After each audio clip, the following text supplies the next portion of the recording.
चलिए, तो अब तुम्हें ये पहचानना है कि sp3 हाइब्रिडाइज कायरल सेंटर कौन सा है। पहले डेफिनेशन सुन लो, कभी तुम कंफ्यूज हो जाओ। कायरल सेंटर, क्या कायरल सेंटर भी बोलते हैं, स्टीरियो सेंटर भी बोलते हैं और एसिमेट्रिक सेंटर भी बोलते हैं। एसिमेट्रिक सेंटर भी बात सेम है, इन सब का मतलब सेम ही होता है। इनका मतलब सेम क्या होता है कि ऐसा कार्बन जो sp3 हाइब्रिडाइज हो, ठीक है, जिसकी 4 डिफरेंट वैलेंसी हो, 4 डिफरेंट वैलेंसी। तो अब तुम्हें मैं बहुत सारे एग्जांपल लिख रहा हूं, बस पहचानना है कि उसमें कितने कायरल सेंटर है, ठीक है। चलिए, और उस कायरल सेंटर को कैसे रिप्रेजेंट करते हैं, ऐसे स्टार से रिप्रेजेंट करते हैं। जैसे मैं सिंपल सा बोल दूं एक एग्जांपल, CH3 C2H5 C3H7 और हाइड्रोजन। तो ये हमारा सेंटर क्या हो गया, कायरल सेंटर, क्योंकि इसके पास क्या है, चारों की चारों डिफरेंट वैलेंसी। यहाँ CH3, यहाँ पे C2H5, यहाँ C3H7 और यहाँ पे हाइड्रोजन, ठीक है। चलिए, तो पहचानने स्टार्ट कीजिए। CH3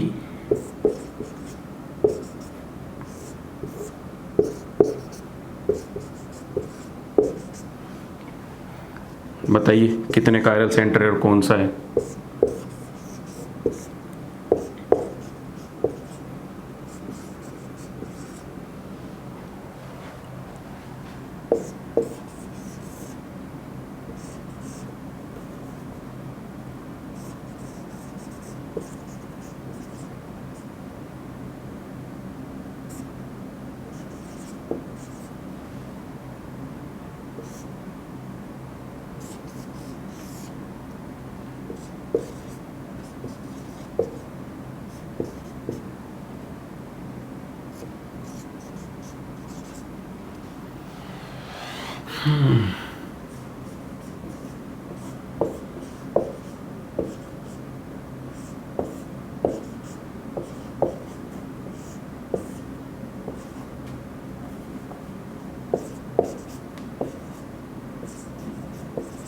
चलिए बताइए इन सारे कंपाउंड में कितने कायरल सेंटर प्रेजेंट है। सबसे पहले आइए इसका ए में बताइए कितने कायरल सेंटर प्रेजेंट है। तो कुछ नहीं करना, इसके अंदर ये क्या हो गया, ये कार्बन हो गया। इस कार्बन की देखो 4 डिफरेंट वैलेंसी है कि नहीं है, इधर OH है, इधर हाइड्रोजन है, इधर CH3 है और इधर ये पूरा का पूरा ग्रुप है। इस ग्रुप को पूरा कंसीडर करोगे, समझे। तो ये पूरा का पूरा ग्रुप इधर प्रेजेंट है, तो इसका मतलब इसके पास ये भी क्या हो गया, कायरल सेंटर हो गया। और ये फिर इसकी देखोगे, इसके पास हाइड्रोजन OH और CH3 और ये पूरा का पूरा ग्रुप प्रेजेंट है, तो इसका मतलब ये भी कायरल सेंटर हो गया। तो ए में कितने कायरल सेंटर होंगे, 2 एसिमेट्रिक सेंटर होंगे। और जिसके पास एसिमेट्रिक सेंटर होंगे वो सारे के सारे क्या होंगे, ऑप्टिकली एक्टिव कंपाउंड होंगे, राइट। चलिए इस कंपाउंड में बताइए कितने हैं, बोलो 2, बोलो 2, गलत, इसमें एक भी नहीं है। क्यों एक भी नहीं है, यहाँ देखो इसकी 2 वैलेंसी तो सेम हो गई, देख एक वैलेंसी CH3, एक वैलेंसी हाइड्रोजन। अब एसिमेट्रिक होने के लिए चारों वैलेंसी डिफरेंट चाहिए ना।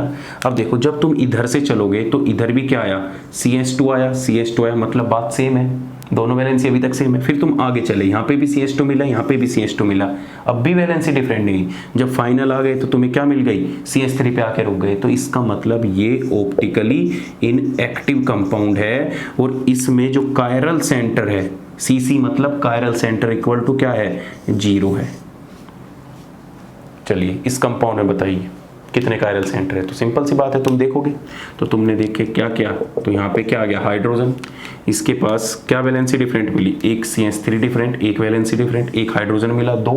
इधर चले CH2, इधर भी CH2 चले, तो अब तक तो सेम था, लेकिन आगे चले तो ये वैलेंसी डिफरेंट हो गई, क्योंकि यहाँ पे ब्रोमीन आ गया और यहाँ पे दोनों हाइड्रोजन आ गए। तो इसमें एक कायरल सेंटर तो ये हो गया और एक कायरल सेंटर क्या हो जाएगा, ये हो जाएगा। तो इसका मतलब इसमें कितने हैं, 2 कायरल सेंटर है।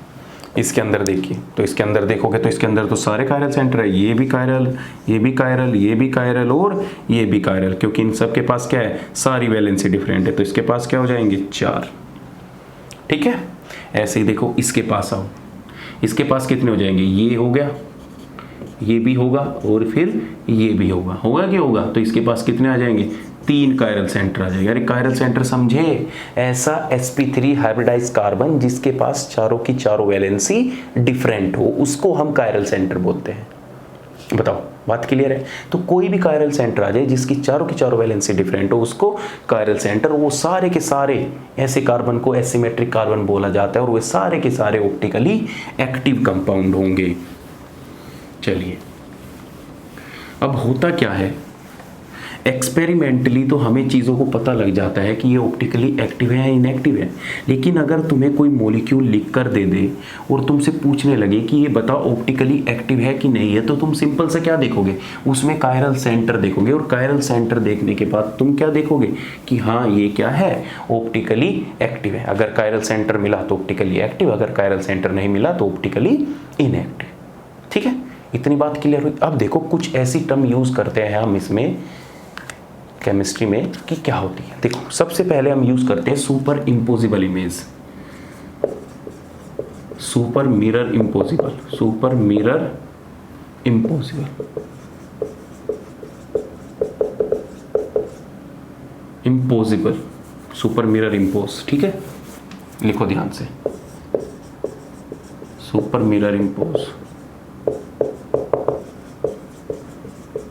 Super mirror imposable image. ठीक है, सुपर इम्पोजिबल मिरर का इमेज का मतलब ये है कि तुम्हारे पास ए है और तुमने इसके सामने क्या डाला, मिरर रख दिया। क्या रख दिया? इसको हम मिरर से रिप्रेजेंट करते हैं।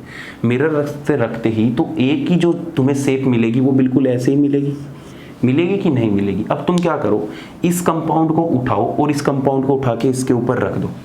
तो जैसे ही तुम इसके ऊपर रखोगे तो ये बिल्कुल क्या हो जाएगा, मर्ज हो जाएगा। भाई इसके ऊपर रखोगे तो कोई डिफरेंट दिखेगा तुम्हें? ये सारी की सारी ढक जाएगा ना। भाई इस ए को उठाया और तुमने इस ए को उठा के इसके ऊपर रखा, तो एक के रख के बिल्कुल सेम मैच कर गया। तो ये दोनों आपस में क्या रहेगी, एक दूसरे के ऊपर सुपर इम्पोजिबल इमेज। इनको क्या बोलते हैं? Super imposable, mirror imposable image. तो ऐसी सुपर इम्पोजिबल मिरर इमेज को हम क्या बोलते हैं? Optically inactive compound. और इनको केमिस्ट्री में बोला जाता है आइडेंटिकल इमेज। क्या बोलते हैं इनको? आइडेंटिकल आइसोमर, या हम इनको क्या नाम दे देते हैं? होमो आइसोमर। तो ऐसे सुपर इम्पोजिबल मिरर इमेज जो आपस में एक दूसरे के ऊपर इम्पोज करते हैं, एक दूसरे के ऊपर जब तुम रखोगे वो इम्पोज करेंगे। अगर इम्पोज कर गए तो वो सारी की सारी इमेज क्या होगी? Optically inactive. ऑप्टिकली क्या होगी? इनएक्टिव होगी। सारी की सारी ऑप्टिकली इनएक्टिव होगी। ठीक है, जैसे ए एग्जाम्पल हो गया। अब देखो, अगर मैं तुम्हें बोल दूं एम की तुम मिरर इमेज बनाओ, क्या एम कि जब तुम मिरर इमेज बनाओगे तो तुम्हें एम ही मिलेगा। अगर तुमने इसके ऊपर इसको रख दिया बिल्कुल एज इट इज, जैसे इसको तुमने उठाया और इसको ऐसे ऊपर रखा, रखते ही ये क्या हो गया? एक हो गया। तो जब एक हो गया तो इसको क्या बोलेंगे? Super imposable image. Super imposable या सुपर मिरर इम्पोजिबल बोलोगे तो ज़्यादा अच्छा रहेगा। तो मिरर इमेज हो गई, तो ये भी एम भी क्या हो गया? ऑप्टिकली इनएक्टिव कंपाउंड हो गया। और ये देखो चीज़ें कहाँ हैं, ये मिरर इमेज का चक्कर कहाँ से आ रहा है? मैं तुम्हें पहले बताया कि तुम मॉलिक्यूल को सिमेट्री और एसिमेट्री चेक कर लो। अगर मॉलिक्यूल सिमेट्रिक है तो वो ऑप्टिकली इनएक्टिव कंपाउंड भी होगा। अगर वो ऑप्टिकली इनएक्टिव कंपाउंड होगा तो उसकी जो मिरर इमेज रहेगी वो भी एक दूसरे के ऊपर क्या करेगी? इम्पोज करेगी। लेकिन अगर ऐसा कोई कंपाउंड आ जाए जो ऑप्टिकली इनएक्टिव है, ऑप्टिकली मतलब सुनो, मैं भी कंफ्यूज कर दिया तुमने। ए और बी एम कंपाउंड में चीज़ों को मैं सिंप्लीफाई करने की कोशिश कर रहा हूँ जिससे तुम्हें कॉम्प्लिकेटेड ना हो। ए और एम में क्या है? प्लेन ऑफ सिमेट्री प्रेजेंट है कि नहीं है? जब प्लेन ऑफ सिमेट्री प्रेजेंट है तो ये ए और एम किस में आते हैं? सिमेट्रिक सेंटर में आते हैं कि नहीं आते? तो जो सिमेट्रिक सेंटर होंगे उनकी जो मिरर इमेज होगी, ध्यान से सुन लो, जो उनकी मिरर इमेज होगी वो एक दूसरे के ऊपर सुपर इम्पोज करेगी। तो सुपर इम्पोज करेंगे तो हम किसी भी मॉलिक्यूल को कितने भी तरीके से देख सकते हैं। या तो हम डायरेक्ट ये देख ले कि उसमें कोई प्लेन ऑफ सिमेट्री तो प्रेजेंट नहीं है। अगर उसमें प्लेन ऑफ सिमेट्री प्रेजेंट है तो वो कंपाउंड क्या हो जाएगा? Optically inactive. या दूसरा तरीका ये है कि हम उसकी मिरर इमेज बना लें, और मिरर इमेज बनाते ही अगर वो एक दूसरे के ऊपर इम्पोज कर जाएंगे तो हम बोल देंगे कि भाई ये तो कंपाउंड ऑप्टिकली इनएक्टिव है। तो ऐसे मिरर इमेज बन जाती है। मिरर इमेज को क्या बोल देंगे? ऑप्टिकली इनएक्टिव कंपाउंड बोल देंगे कि नहीं बोल देंगे? जितने भी, जैसे ओ हो गया, ऑक्सीजन हो गया, जैसे H हो गया तो H को भी देख लेंगे, कर लोगे कि नहीं कर लोगे। अब देखो ऐसे ही सारे कंपाउंड। अब Z देखो, अब तुम Z की मिरर इमेज बनाओगे तो Z की जो मिरर इमेज बनेगी तो कैसी बनेगी? अरे Z की मिरर इमेज बनेगी तो कैसी बनेगी बताओ, बोलो। ऐसे बनेगी, मिलेगी कि नहीं मिलेगी भाई? बिल्कुल इसके पलट के ही तो रखोगे इधर। अब तुमने इसको उठाओगे और इसके ऊपर इंपोज करोगे, क्या दोनों आपस में मर्ज हो जाएगी?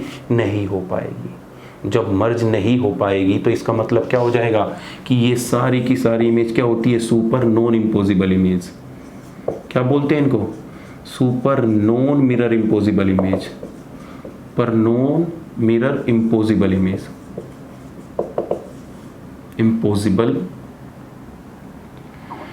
इंपोजिबल mirror image.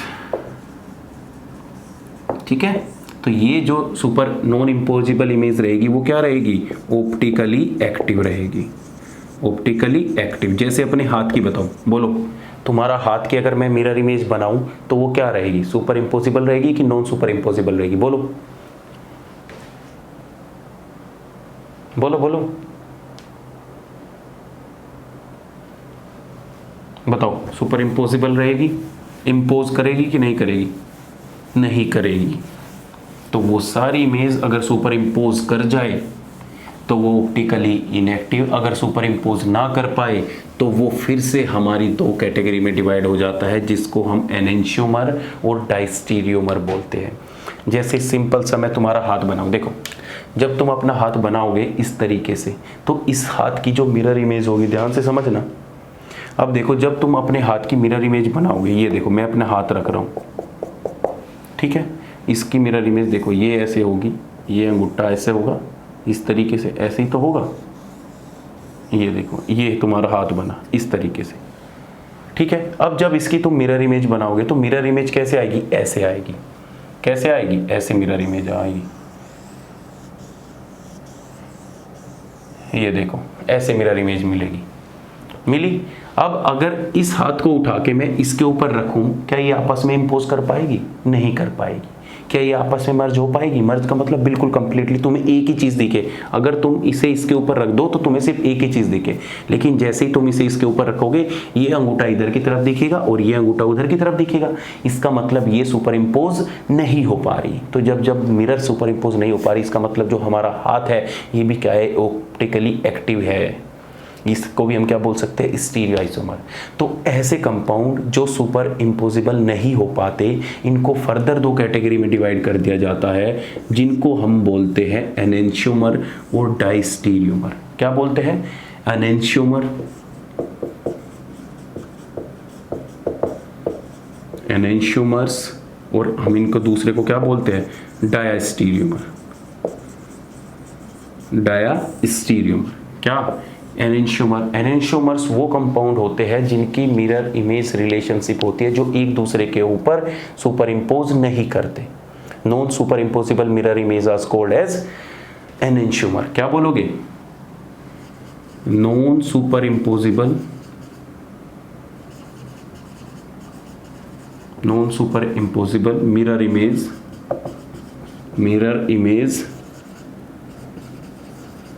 Of compound are enantiomer. मतलब जितने भी हमें मिलते हैं अगर वे नॉन सुपर इंपोजिबल है तो उनको क्या बोल देंगे? एनेंशियोमर। और डायस्टीरियोमर का मतलब होता है there is no mirror relationship between compounds. इसमें क्या होती है? No relationship. मिरर इमेज में भी कोई रिलेशनशिप नहीं होती, या मैं बोल सकता हूं नो मिरर इमेज रिलेशनशिप। देखो ध्यान से, एग्जाम्पल से ज़्यादा क्लियर आएगी।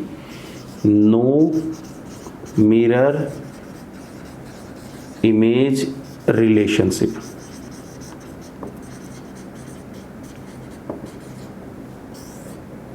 ठीक है, नो मिरर इमेज रिलेशनशिप। देखो एनेंशियोमर वो कंपाउंड होते हैं जिनमें मिरर इमेज रिलेशनशिप होती है, जो एक दूसरे के ऊपर सुपर इंपोज नहीं कर पाते।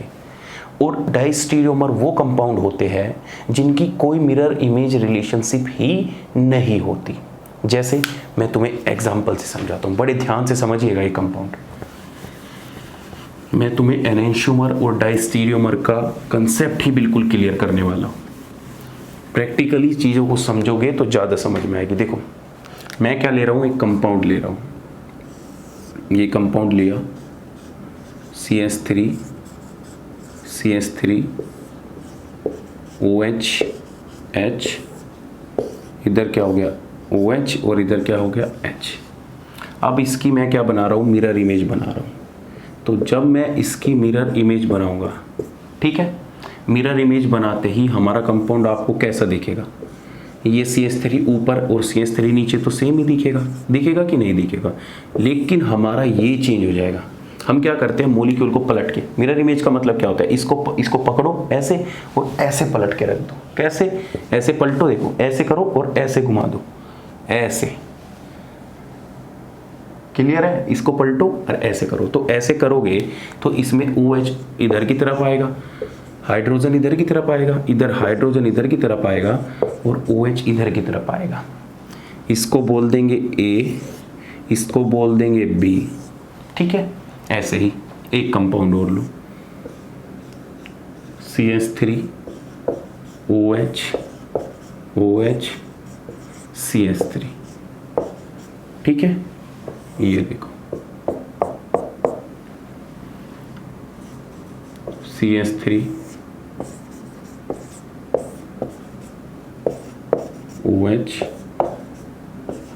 OH और इसको क्या बोलेंगे, C और D। अब देखो A और B आपस में एक दूसरे की मिरर इमेज है कि नहीं है। अब देखो तुम इस कंपाउंड को उठाओगे यहाँ से और जब इसके ऊपर रखोगे तो क्या इंपोज कर पाएगा, नहीं कर पाएगा। जब सुपर इंपोज नहीं कर पाएगा, इसका मतलब जो A और B है वो हमारे एनेंशियोमर है। A और B क्या है आपस में, एनेंशियोमर है। A और B क्या है, एनेंशियोमर है, क्योंकि इन दोनों मिरर इमेज क्या हो रही है, एक दूसरे के ऊपर नॉन सुपर इंपोजिबल हो रही है ना। ऐसे ही जब तुम इस कंपाउंड की मिरर इमेज देखोगे तो ऐसे आती है, और जब तुमने इस कंपाउंड को उठाया और इसके ऊपर रखा तो OH इधर और 2H इधर मिलेंगे, मतलब कंपाउंड डिफरेंट है, इसका मतलब नॉन सुपर इंपोजिबल है। तो हमारे जो C और D कंपाउंड आपस में भी क्या हो गए, एनेंशियोमर हो गए। अरे हो गए कि नहीं हो गए, एनेंशियोमर हो गए, क्योंकि non super impossible mirror image है। अब देखो ध्यान से, अगर मैं तुमसे पूछूं what is the relation between A and C, what is the relation between A and C, तो जो हमारा A और C के बीच में कोई रिलेशन है, बताओ। ये भी ऑप्टिकली एक्टिव है, ये भी ऑप्टिकली एक्टिव है, क्या इन दोनों की मिरर इमेज में कोई रिलेशनशिप है। कंपाउंड कहने का मतलब ये होता है, डायस्टीरियोमर क्या होते हैं, इसकी मिरर इमेज ये आनी थी, ये मिरर इमेज होती है, लेकिन आ ये गई, तो इसकी मिरर इमेज में और इसकी मिरर इमेज में तो कोई अंतर ही नहीं हुआ, कोई रिलेशनशिप ही नहीं बना। अरे हाँ, तुमने क्या किया, तुम ऐसे घूम रहे थे, तुम बकरी को उसका चेहरा दिखा रहे थे, लेकिन सामने आ गया कुत्ते का, क्या मतलब इसका, तो कोई मिरर इमेज रिलेशनशिप बनी नहीं बनी। तो डायस्टीरियोमर क्या होता है, उनके बीच में कोई मिरर इमेज रिलेशनशिप नहीं होती। तो A और C जो यहाँ पे कंपाउंड होंगे वो हमारे डायस्टीरियोमर होंगे। क्या होंगे, डायस्टीरियोमर। ठीक उसी तरह अगर मैं तुमसे बोलने लगूं A और D भी क्या होंगे, डायस्टीरियोमर होंगे। A और D भी क्या होंगे, डायस्टीरियोमर होंगे। अगर उसी तरह मैं तुमसे बोलने लगूं B और C, क्या इन दोनों में कोई मिरर इमेज रिलेशनशिप है, इसमें एक OH इधर है, एक OH इधर है, इसमें दोनों ही OH एक साइड ही है, तो इनके बीच में भी नहीं है। ठीक इसी प्रकार हमारा B और C और B और D ये दोनों भी क्या होंगे, डायस्टीरियोमर होंगे। बोलो बात क्लियर है कि नहीं है। अगर ये चीज़ तुम्हें समझ ना आए तो मुझसे पूछ लेना प्लीज़, फ़ोन पे करके पूछ लेना, कैसे भी करके मैं तुम्हें बता दूंगा। या तुम्हें अब भी समझना है तो यूट्यूब पे डाल देना, हजारों वीडियो पड़ी है स्टीरियो आइसोमर में, ऑप्टिकली एक्टिव पे, एनेंशियोमर क्या होते हैं, डायस्टीरियोमर क्या होता है, होमोमर क्या होते हैं, ये सब चीज़ें पढ़ी है। तो तुम समझ गए किस तरीके से रिलेशनशिप होती है। अरे समझे कि नहीं समझे, ABCD, ठीक है। इस तरीके से हम एनेंशियोमर डायस्टीरियोमर, ऐसे ही एक तुम्हारा होता है रेसेमिक मिक्सचर। रेसिमिक मिक्सचर समझने के लिए तुम्हें क्या समझना पड़ेगा, कॉन्फ़िगरेशन समझना पड़ेगा। जैसे तुम ज्योमेट्रिकल आइसोमर में सिस और ट्रांस पढ़ते हो, ऐसे ही ऑप्टिकल आइसोमर में हम इन दो डिफरेंट कंपाउंड को रिप्रेजेंट करने के लिए आर और एस कॉन्फ़िगरेशन पढ़ते हैं। क्या पढ़ते हैं? आर और एस कॉन्फ़िगरेशन। देखो, तुम्हें दिखने में ये कंपाउंड दोनों सेम लग रहे हैं कि नहीं लग रहे? ये कंपाउंड भी सेम लग रहा है, ये कंपाउंड भी, क्योंकि दोनों कंपाउंड का फॉर्मूला सेम है, कनेक्टिविटी सेम है। बस क्या हुआ है, 3D स्पेस में, 3 डायमेंशनल में इनका क्या कॉन्फ़िगरेशन चेंज हो गया। यहाँ पे क्या था, OH इधर इस साइड था, इधर OH इस साइड आ गया। लेकिन जब हम इनकी ऑप्टिकल एक्टिविटी चेक करते हैं ना, इस कंपाउंड की ए और बी को जब हम सैंपल में डालते हैं तो दोनों के दोनों डिफरेंट होते हैं। एक लाइट को पॉजिटिव डायरेक्शन में रोटेट कर देता है, एक लाइट को नेगेटिव डायरेक्शन में रोटेट कर देता है। तो इन कंपाउंड को पता करने के लिए इनके लिए हमने एक अलग से कॉन्फ़िगरेशन निकाला कि अगर जो कंपाउंड लाइट को क्लॉकवाइज डायरेक्शन में रोटेट कर दे, हम उसको बोलेंगे आर कॉन्फ़िगरेशन उसका, कि भाई उसका आर कॉन्फ़िगरेशन है। अगर लाइट को एंटी क्लॉकवाइज डायरेक्शन में रोटेट कर दे, हम उसको क्या बोलते हैं? एस कॉन्फ़िगरेशन बोलते हैं। अगर आर का मतलब क्या होगा कि लाइट को अगर क्लॉकवाइज डायरेक्शन में रोटेट कर दे उसे आर कॉन्फ़िगरेशन, अगर लाइट को एंटी क्लॉकवाइज डायरेक्शन में रोटेट कर दे उसको एस कॉन्फ़िगरेशन बोलते हैं। बस तुम्हें इतना ही याद रखना है। अब होता क्या है कि अगर आर और एस, देखो ध्यान से, ये तो समझे इतनी बात, लिखते रहना इन चीजों को। अब देखो, एक रेसिमिक मिक्सचर का कंसेप्ट आता है। क्या आता है? रेसिमिक मिक्सचर का।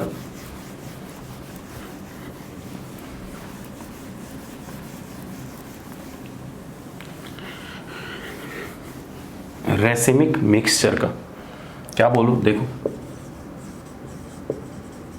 रेसिमिक मिक्सचर,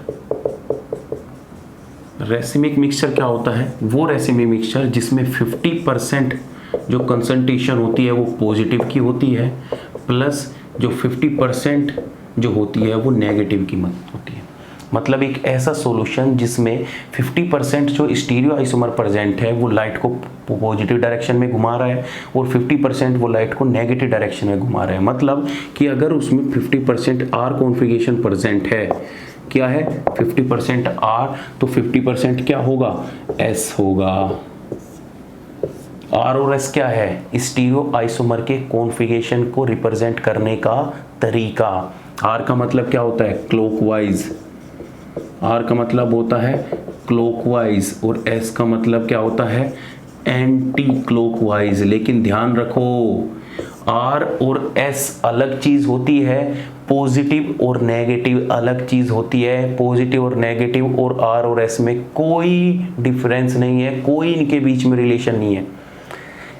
ध्यान सुन लो मेरी, पॉजिटिव और नेगेटिव।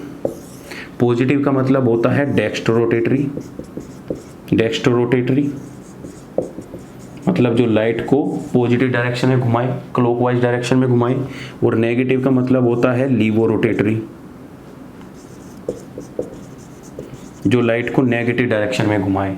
वहीं ये तो हो गई एक इंस्ट्रूमेंट की प्रॉपर्टी है। अगर लाइट को क्लॉकवाइज डायरेक्शन में घुमा रहा है तो हम बोल देंगे कि ये डेक्स्ट्रोरोटेटरी लाइट है।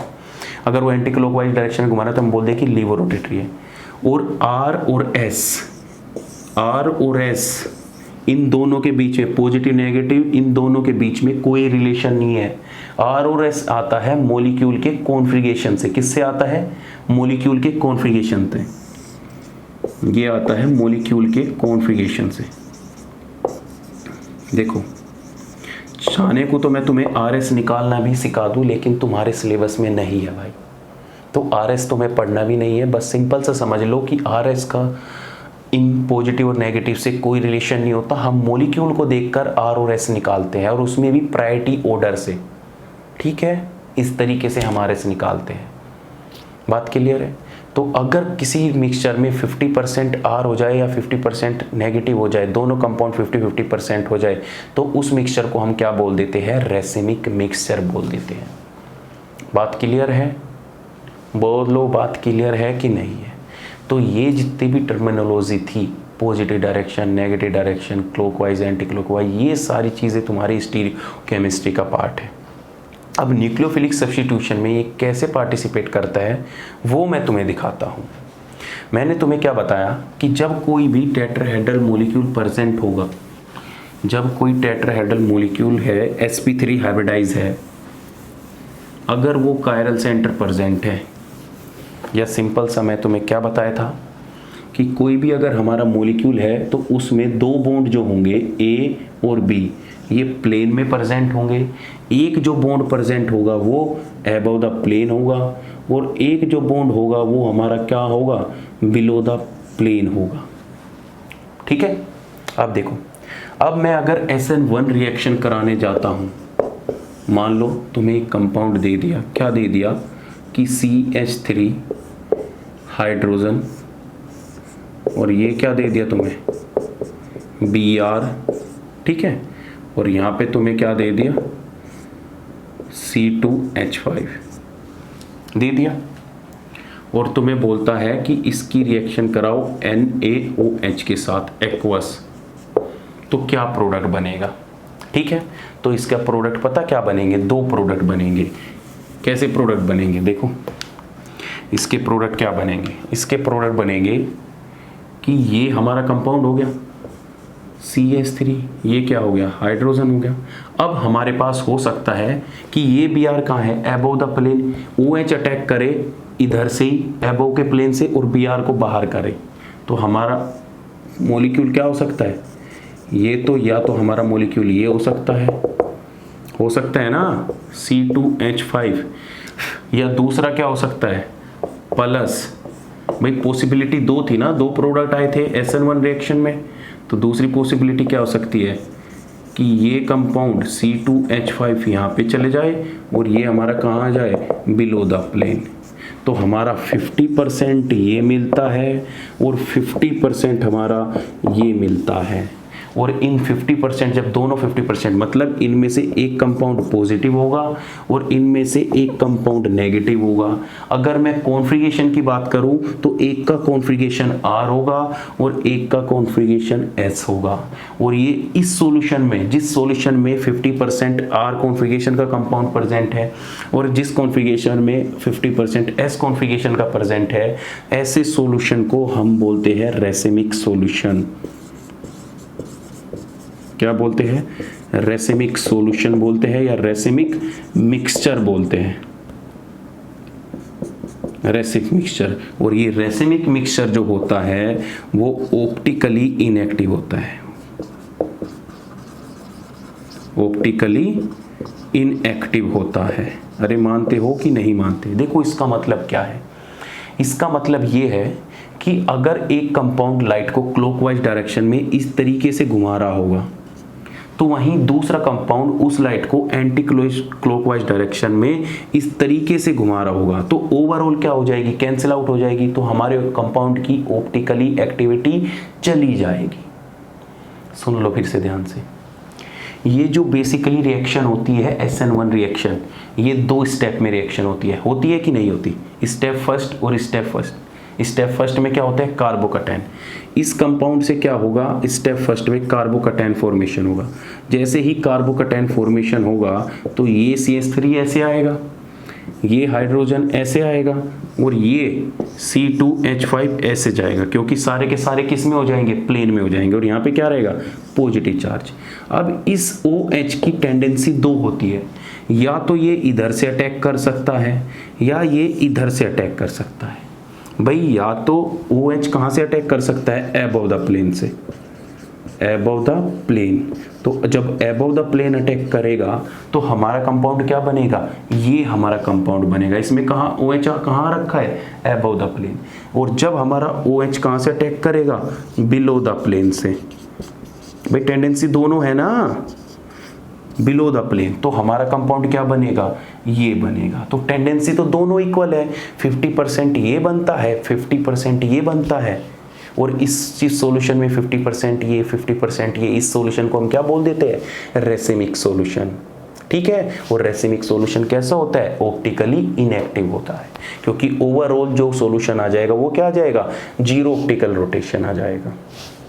ठीक है, मतलब कि एक लाइट को पॉजिटिव डायरेक्शन में घुमा रहा होगा और एक लाइट को नेगेटिव डायरेक्शन में घुमा रहा होगा। तो ये पॉजिटिव नेगेटिव तो क्या दिखा रहे हैं, लाइट की डायरेक्शन की। एक तो हमारा डेक्स्ट्रो रोटेटरी होगा, एक तो हमारा डेक्स्ट्रो होगा, एक हमारा लीवो रोटेटरी होगा। अगर इनके कॉन्फ़िगरेशन की बात करूं RS की, एक हमारा R का होगा और एक हमारा S कॉन्फ़िगरेशन का होगा, समझे।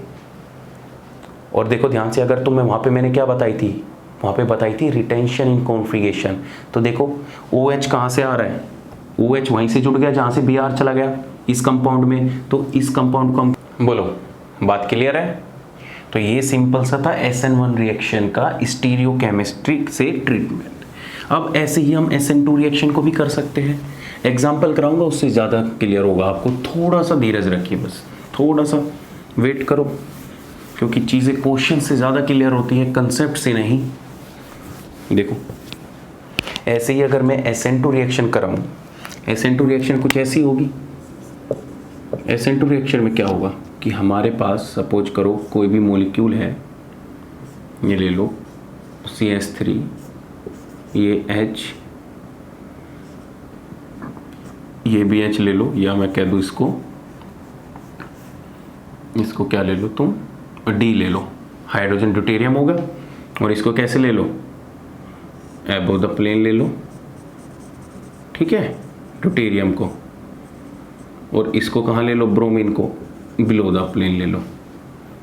और तुम इसकी रिएक्शन करा दो NaOH के साथ। रिएक्शन क्या करा रहे हो, SN2 रिएक्शन। अब देखो SN2 रिएक्शन में तुम्हें पता है कि अटैक हमेशा कहाँ से होगा, बिलो द प्लेन अटैक होगा, होगा कि नहीं होगा।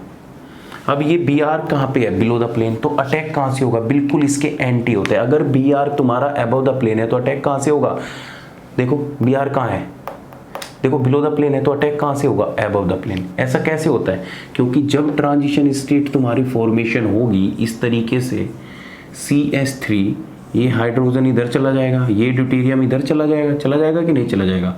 और ये Br तुम्हारा कुछ इस तरीके से बाहर निकल रहा होगा, और पीछे से अटैक कौन कर रहा होगा, OH नेगेटिव। तो ये पीछे से अटैक कर रहा होगा कि नहीं कर रहा होगा। तो तुम्हारा जो यहाँ से जो प्रोडक्ट मिलेगा वो किस तरीके से मिलेगा, देखो CH3, यहाँ पे क्या होगा, हाइड्रोजन, और ये कहाँ चला जाएगा, D बिलो द प्लेन, और ये कहाँ जाएगा, अबव द प्लेन। OH कहाँ जाएगा, अबव द प्लेन। मतलब ध्यान रखना, ध्यान से सुन लो मेरी बात। अगर तुम्हारा living group below the plane है तो तुम्हारा प्रोडक्ट में न्यूक्लियोफाइल कहाँ मिलेगा, अबव द प्लेन मिलेगा। अगर इसका कॉन्फ़िगरेशन R होगा तो इसका कॉन्फ़िगरेशन तुम्हें S मिलेगा, मतलब एक दूसरे का बिल्कुल अपोजिट। अगर ये लाइट को पॉजिटिव डायरेक्शन में रोटेट कर रहा होगा तो ये वाला कंपाउंड लाइट को नेगेटिव डायरेक्शन में रोटेट कर रहा होगा। अगर ये कंपाउंड डेक्स्ट्रो रोटेटरी है, अगर ये कंपाउंड डेक्स्ट्रो रोटेटरी है तो ये कंपाउंड तुम्हें लीवो रोटेटरी मिलेगा। बात सिंपल है कि नहीं है। इसी कंपाउंड को हम क्या बोल देते हैं, वोल्डन इन्वर्जन। वोल्डन इन्वर्जन बोलो। अगर SN1 रिएक्शन में अबव द प्लेन अटैक है और बिलो द प्लेन, ध्यान रखो, तुम्हें कुछ याद रखना की जरूरत नहीं है। जो SN1 रिएक्शन में है तुम्हें दो कंपाउंड मिलेंगे, क्या मिलेंगे, दो।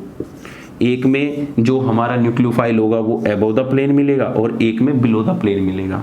SN2 रिएक्शन में तुम्हें क्या ध्यान रखना है, तुम्हें एक प्रोडक्ट मिलेगा और उस प्रोडक्ट में अगर रिएक्टेंट में तुम्हारा न्यूक्लियोफाइल बिलो द प्लेन है और तुम्हारा जो लिविंग ग्रुप है बिलो द प्लेन है, तो जो न्यूक्लियोफाइल अटैक करेगा इसके पीछे से करेगा अटैक, तो पीछे से करेगा तो अबव द प्लेन आएगा, तो अबव द प्लेन करेगा तो अटैक, तो हमारा कंपाउंड भी क्या मिलेगा, अबव द प्लेन। या सिंपल सा तुम्हें बोल दे कि तुम्हें एक कंपाउंड R है तो तुम्हें प्रोडक्ट क्या मिलेगा, S मिलेगा। अगर ये डेक्स्ट्रो रोटेटरी है तो ये इसका बिल्कुल क्या मिलेगा, अपोजिट मिलेगा, क्योंकि ये क्या है, बिल्कुल इसका इन्वर्जन है, रिटेंशन इन कॉन्फ़िगरेशन नहीं हो रहा। क्वेश्चन देखो, क्वेश्चन की फॉर्म में बताता हूं तुम्हें, क्वेश्चन की फॉर्म में बताता हूं। जैसे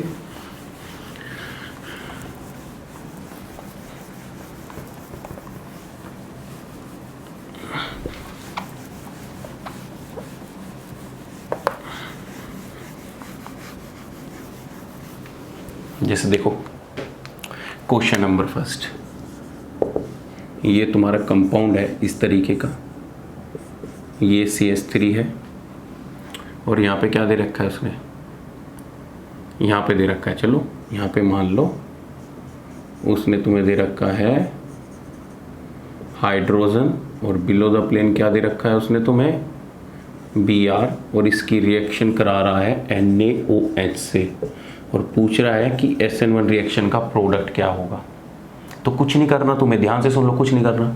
SN1 रिएक्शन हो रही है, Br कहाँ है, बिलो द प्लेन है, तो तुम्हें पता है SN1 रिएक्शन में दो प्रोडक्ट मिलते हैं, एक क्या होता है रिटेंशन इन कॉन्फ़िगरेशन, एक क्या होता है inversion in configuration. Retention in configuration का मतलब है कि न्यूक्लियोफाइल की स्टीरियोकेमिस्ट्री वही होगी जो इस Br की है, मतलब तुम्हें प्रोडक्ट में क्या मिलेंगे, दो प्रोडक्ट देंगे। SN1 का मतलब क्या है, दो प्रोडक्ट, तो दो प्रोडक्ट जब देंगे तो CH3 और तुम्हारा एक बार क्या हो सकता है, ये हाइड्रोजन एबो और तुम्हारा OH आके उसी प्लेन में जुड़ जाए, ये क्या हो गई, retention in configuration. Retention in configuration. या तुम्हें सिंपल सा बोल दे कि तुम्हारा जो ये कायरल सेंटर है, इसमें कायरल सेंटर पहले बताओ कितने हैं, दो है, कि ये कायरल सेंटर है, ये कायरल सेंटर है, इसके लिए RS कॉन्फ़िगरेशन अलग आता है और इसके लिए अलग आता है। अगर वो तुम्हें लिख के दे दे कि इसका कॉन्फ़िगरेशन R है तो प्रोडक्ट में क्या कॉन्फ़िगरेशन होगा, तो कुछ नहीं करना।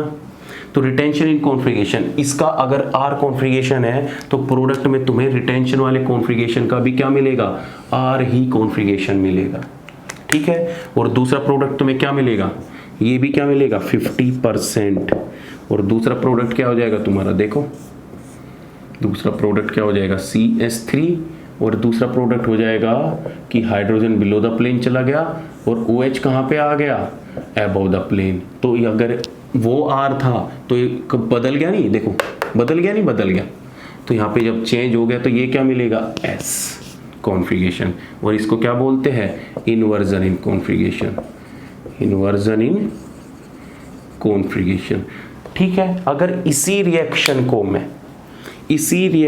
मैं SN2 रिएक्शन के थ्रू कराऊं, हालांकि हो जाएगी, ठीक है, SN2 रिएक्शन की, क्योंकि सेकेंडरी। अगर इसी रिएक्शन को मैं SN2 रिएक्शन के थ्रू कराऊं तो मुझे बता प्रोडक्ट क्या मिलेगा। तो अब हमें प्रोडक्ट क्या मिलेगा, एक प्रोडक्ट मिलेगा, क्या मिलेगा, सिंपल सा एक प्रोडक्ट। ये देखो ये CH3 यहाँ पे होगा, अब प्रोडक्ट में क्या होगा, इन्वर्जन इन कॉन्फ़िगरेशन, मतलब कि जो Br है यहाँ पे जो कंपाउंड मिलेगा वो हमें ये कुछ इस तरीके से मिलेगा कि जो OH आएगा वो इस तरीके से जुड़ा हुआ मिलेगा। तो हमारा यहाँ पे क्या मिलेगा तुम्हें, H। तो अगर वो R है तो तुम्हें यहाँ कॉन्फ़िगरेशन क्या मिलेगा, S मिलेगा, क्या मिलेगा, S। देख रहे हो, बताओ डिफरेंस समझ में आ रहा है कि नहीं आ रहा, बोलो सारी चीज़ें क्लियर आ रही है कि नहीं आ रही, पूरे क्वेश्चन में क्लियर है ये चीज़ें। अगर इस रिएक्शन को मैं SN1 के थ्रू कराता हूं तो मुझे एक R और एक S, दो कॉन्फ़िगरेशन मिलते हैं, या मैं इनको क्या बोलता हूं, रेसिमिक मिक्सचर बोलता हूं, रेसिमिक मिक्सचर बोलता हूं। लेकिन इस केस में सिर्फ मुझे क्या मिल रहा है, एक S ही इन्वर्जन ऑफ प्रोडक्ट मिल रहा है। या तुम्हें क्वेश्चन का भी पता कैसा दे देगा, क्वेश्चन तुम्हें बोल देगा कि इसका कॉन्फ़िगरेशन R है तो प्रोडक्ट का SN1 के थ्रू क्या कॉन्फ़िगरेशन होगा, तो क्या हो सकता है, R और S, मतलब एक बार रिटेंशन हो सकता है, एक बार इन्वर्जन हो सकता है। लेकिन SN2 में क्या होगा, अगर ये R है तो इसका कॉन्फ़िगरेशन क्या होगा, S होगा। बताओ क्लियर है कि नहीं है। तो ये तुम्हारा था stereochemically treatment of nucleophilic substitution reactions.